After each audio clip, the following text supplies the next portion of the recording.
সংবিধানে এটা এখনো ধারণ করা হয়নি।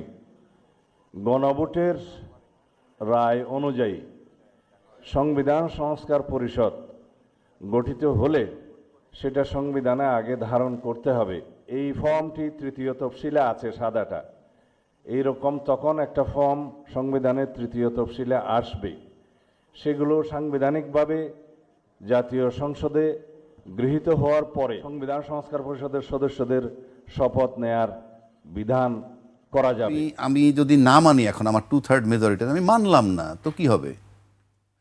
মানলেন না যখন আপনি যে সংবিধানে নাকি বলছে 2টা শপথ নাই, একটা শপথ আছে সংসদ সদস্য হিসাবে নেবেন, তো সেটা তো সেই সংবিধান মোতাবেক আপনার নির্বাচনটা হইতে হবে। সেই সংবিধান মোতাবেক নির্বাচন হইতে গেলে তো প্রধানমন্ত্রীর ক্ষমতায় থেকে 3 মাস মেয়াদ থাকতে নির্বাচন হইতে হবে।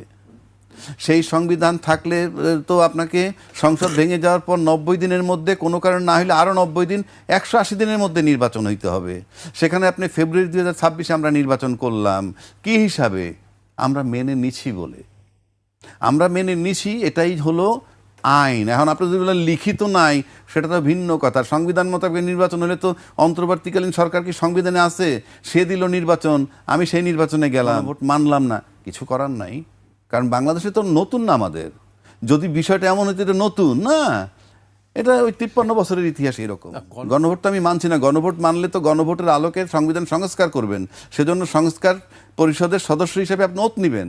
ওত না নিলে তো মানলেন না, আপনি তো বসতে হবে এটা নিয়ে। আপনি ওত না নিলে তো এটা নিয়ে বসবেন না। আপনি যদি এটা কার্যকর না করেন, আপনি তো ইউনূস সরকার যে নির্বাচনটা দিছে সেই নির্বাচন মোতাবেক তো ওই সংবিধানটা আপনি কিভাবে আপনি ঢুকতে পারবেন? আমরা আসলাম, বসলাম, 2/3 মেজরিটি আপনি করতে পারবেন, কোনো অসুবিধা নাই। কিন্তু আপনি তো নির্বাচন তো আপনাকে ওই সংবিধান মোতাবেক কেউ দেয় নাই। ওই সংবিধানের মেয়াদ থাকার 3 মাসের আগে দেয় নাই, কিংবা মেয়াদ শেষ হওয়ার পর পরবর্তী 90 দিন 180 দিনের মধ্যে হয় নাই ওই সংবিধান মোতাবেক। তাহলে এই নির্বাচনটা হলো কীভাবে? আমি আইনজীবী হিসাবে বলতেছি, শরীফ ভাই তো বলবে যে উনি আইনে একটা বিধান আছে। যে বললাম, আমি যদি মেনে নেই তখন এখান থেকে আমি আর সরে যেতে পারবো না। দুই পক্ষ একটা জমাজমি নিয়েই মামলা হচ্ছে। কোর্ট অনেক সময় বলে হ্যাঁ মামলা শেষ করেন। মুমূর্ষ সময় গিয়ে বললাম যে না, আমরা দুই পক্ষ আপোষ হয়ে গেছি। কোর্ট একটা সিঙ্গেল স্টেপ নিতে পারবে না। আমরা দুই পক্ষ যদি ইয়েস আমরা আপোষ হয়ে গেছি, কেমনে হয়েছি সেটা ভিন্ন কথা। গণভোট, নির্বাচন, এই সব বিষয় নিয়ে কিন্তু আমরা আপোষে আসছি। এখন আইসে যদি আপনি এখান থেকে সরে যান, সেটা তো ভিন্ন কথা।